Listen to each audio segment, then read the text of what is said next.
C'est la femme qui tapait son mari. Mais les femmes folles. En fait, tu peux divorcer si c'est qu'il y a eu infidélité. Moi, ce qui m'énerve avec les églises européennes, vraiment, non. Et maintenant, ça l'expose à devenir adultère. Oui, ça l'expose à tromper. Celui qui regarde la femme d'un autre.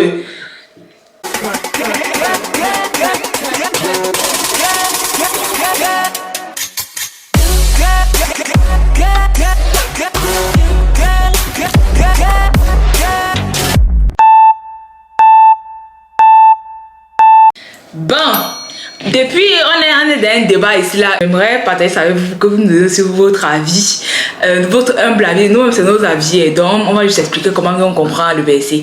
Donc il y a un verset de la Bible, c'est Matthieu 5, 32. Je vais lire les deux versions parce que dans les deux versions c'est un peu expliqué bizarrement. Genre dans la version Louis II et la version français courant. Et là il faut qu'on explique le contexte. Qui parle ici? La personne qui parle c'est Jésus. C'est Jésus qui parle à qui? Je sais pas, il faut lire. J'ai oublié. Bah, oh, ça se marque, c'est Jésus qui parle. Tout le chapitre sur le mode de vie, sur. Bon, attendez, je lis d'abord la version française courante, le verset 31, le verset 32. On a dit aussi, celui qui renvoie sa femme doit lui remettre une lettre de divorce. Mais moi, je vous dis, un homme ne doit pas renvoyer sa femme, sauf quand le mariage est contraire à la loi. En effet, quand un homme renvoie sa femme, il la pousse à commettre un adultère parce qu'elle va se remarier. Et quand un homme se marie avec une femme renvoyée, il commet un adultère. Bon, ça c'est la version française courante. Maintenant, on lit la version Louis II. Verset 32. Il a été dit que celui qui répudie sa femme lui donne une lettre de divorce. Verset 32.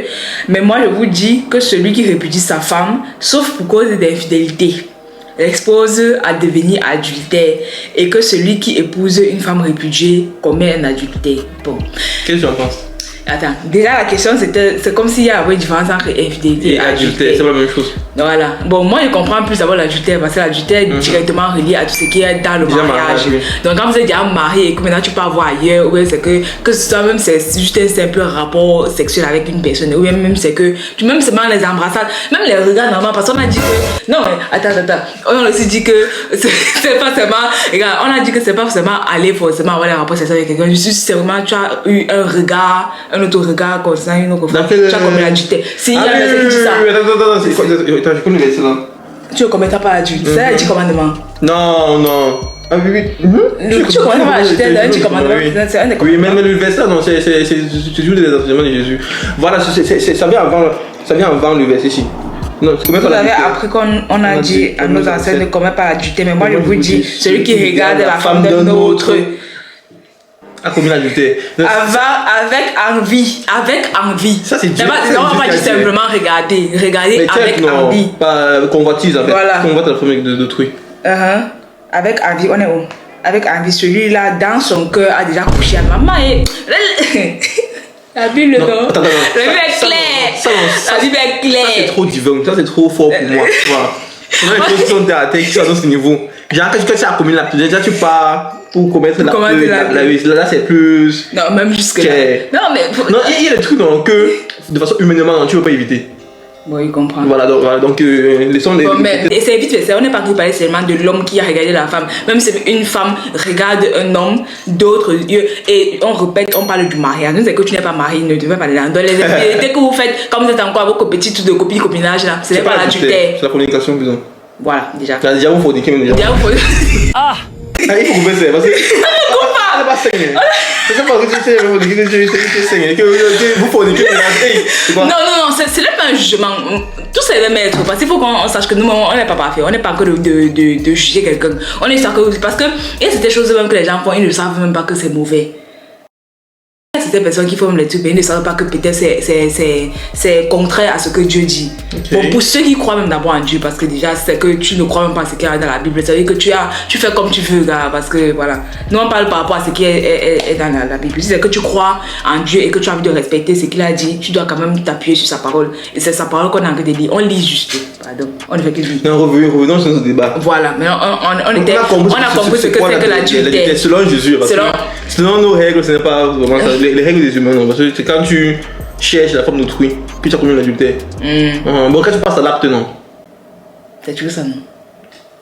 En fait, ce que je veux comprendre, c'est que ce n'est pas juste en regardant que tu commis l'adultère. C'est quand tu passes à l'acte, déjà tu Non, mais pars draguer la femme. Je disais seulement que si c'est que tu as avant de passer à l'acte, il faut d'abord que tu les regardes bizarrement.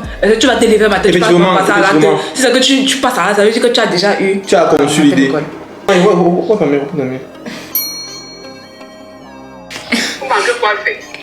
Ouais, c'est comment, c'est bien de faire le débat sur la Bible, non? On veut comprendre. Attends, je lis le verset que toi-même tu connais forcément. Il s'agit de Matthieu 5, 31 concernant l'adultère et l'infidélité. On connaît déjà quand même ce que signifie adultère. On sait que l'adultère, c'est déjà seulement ce que tu as regardé avec les mauvais yeux une autre femme dans le mariage. C'est que tu regardes déjà une autre femme et tout, sans même être passé à l'acte, tu as déjà commis l'adultère, c'est ça, non?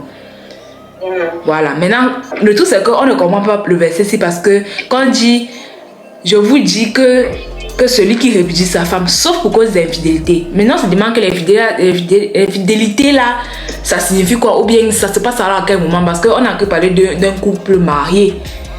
Maintenant, on comprend que tu as la possibilité, en fait, tu peux divorcer si c'est qu'il y a eu infidélité, c'est ça, non? C'est ça. Mais maintenant, l'infidélité, c'est alors quoi? C'est que vous êtes marié. Sauf que peut-être l'infidélité, ce n'est pas forcément un lien avec le sexe. Si j'ai une femme a trompé son mari, oui. Si une femme a trompé son mari, ça veut dire que le mari peut décider parce que la femme l'a trompé de partir. Comme vice-versa, un peu comme... Elle a le droit de partir, elle peut vraiment dire comme ça, elle a le droit de divorcer, quoi. Bon, disons que... On dit, c'est vrai qu'on dit qu'il ne faut pas divorcer quand on est marié. Et ça, alors la contrainte là. Non, c'est possible de divorcer. Mais c'est possible. Mais là, c'est de l'adultère. Mais c'est quoi l'infidélité? C'est ça qu'on ne comprend pas. C'est déjà l'adultère. Parce que toi, tu as encore de dire que si c'est qu'il est parti ailleurs, mais dans la Bible, ici, on parle de cause d'infidélité. Oui. Ça, on ne comprend plus. Parce que là, c'est pas ailleurs. Ailleurs, c'est l'adultère. Puisque vous êtes mariés. L'infidélité, là, c'est quoi? Infidélité, c'est quoi? C'est aller ailleurs quand tu t'es marié. On dit bien sauf pour cause d'adultère et d'infidélité. Non, on n'a pas dit adultère, on a seulement dit que sauf pour cause d'infidélité. Et maintenant, ça l'expose à devenir adultère. Oui, ça l'expose à tromper. C'est ça qui est bizarre. C'est ça qui est... Donc, c'est ça qui est bizarre. Infidélité avant qu'elle est exposée à devenir adultère. Tu comprends que c'est bizarre. C'est parce que normalement, il faut rester plus de temps de ça pour réfléchir. Si, par exemple, celui qui a commis l'adultère, il expose sa femme à devenir adultère. Oui. Il expose sa femme. Oui, parce que si c'est vrai, si c'est que tu es parti ailleurs, tu vas inciter aussi l'autre personne à aller ailleurs, parce que la personne va peut-être vouloir te rendre la monnaie de la pièce. Vous savez que c'est à cause du verset, c'est qu'on a beaucoup de problèmes à l'église. Eh ouais, forcément, parce que chacun interprète à sa façon. Oui, non, il y a des gens qui disaient qu'il m'a trompé. Non, moi aussi, je veux aussi partir. Même à l'église, on a ça. Ce qui est terrible. Ce qui est terrible. Si par exemple, le mari ou bien l'épouse a commis l'adultère, c'est à toi de dire que bon, à cette dépend maintenant de ta maturité, soit tu vas prier, Seigneur, comme mon mari a fait comme ça là, je veux pardonner et je veux rester, et je veux observer et je vais attendre. Tu as le choix, tu décides ça, que je veux pardonner, que je vais attendre parce que je t'aime, parce que je veux garder tes commandements et je ne veux pas me dire. Parce que là, on dit que. Je vous dis. Moi, en fait, non, ce que je comprends, c'est que le verset dit, si je vous dis que celui qui répudie sa femme, sauf pour cause d'infidélité, en fait, c'est sa femme qui était infidèle déjà. Oui. Oui. Et elle expose à devenir adultère. Il expose sa femme qui était infidèle à devenir adultère. C'est pas que lui, il était infidèle. C'est sa femme qui a déjà été infidèle. C'est ça. Donc, on peut dire que maintenant, elle a laissé sa femme dire que pas alors vivre ta vie.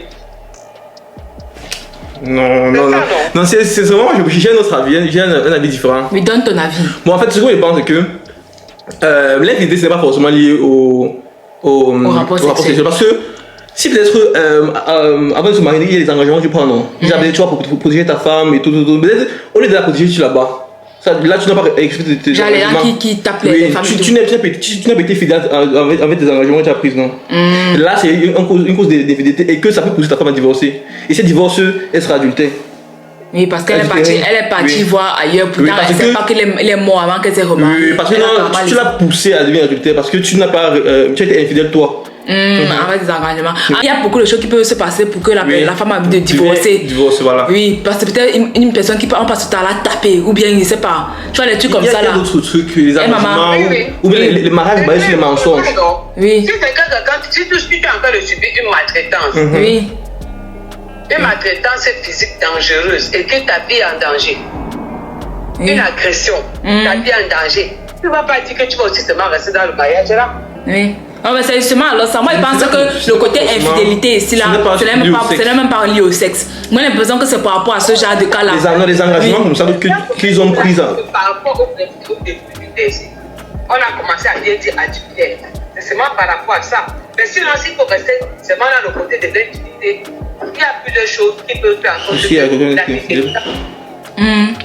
Enfin, moi, je pense même que c'est même mieux. Bon, je ne sais pas s'il y a mieux et pas mieux de comprendre. Mais moi, je pense que si c'est que quelqu'un ne veut vraiment rester dans la loi. Il y a toujours les femmes qui font quoi? Non, je dis que c'est peut-être mieux de comprendre le côté infidélité ici là, comme pas comme le rapport sexuel.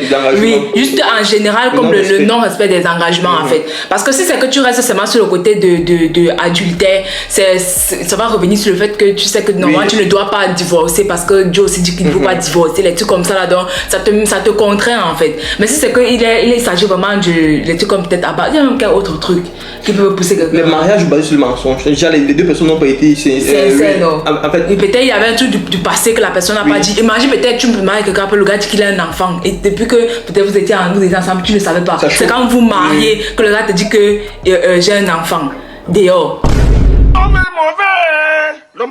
Ça choque quand même. Ou bien une maladie, peut-être le gars a une maladie sexuellement transmissible et il ne te dit pas ça avant que vous mariez. C'est quand vous mariez que le gars te dit que j'ai ça. Peut-être qu'il t'a dit qu'il est bien portant avant que vous mariez. Oui, par exemple. Après que vous êtes mariés, donc tu ne peux plus divorcer. Un non-respect d'engagement. Les choses comme ça. Ou bien. Tout ce que je peux vous dire, c'est que pour l'instant, on peut parler comme ça parce qu'on est en train de parler dans le cadre général. Mais maintenant, dans certaines assemblées, par exemple, le football, là, ils ne tombent pour le divorce en rien.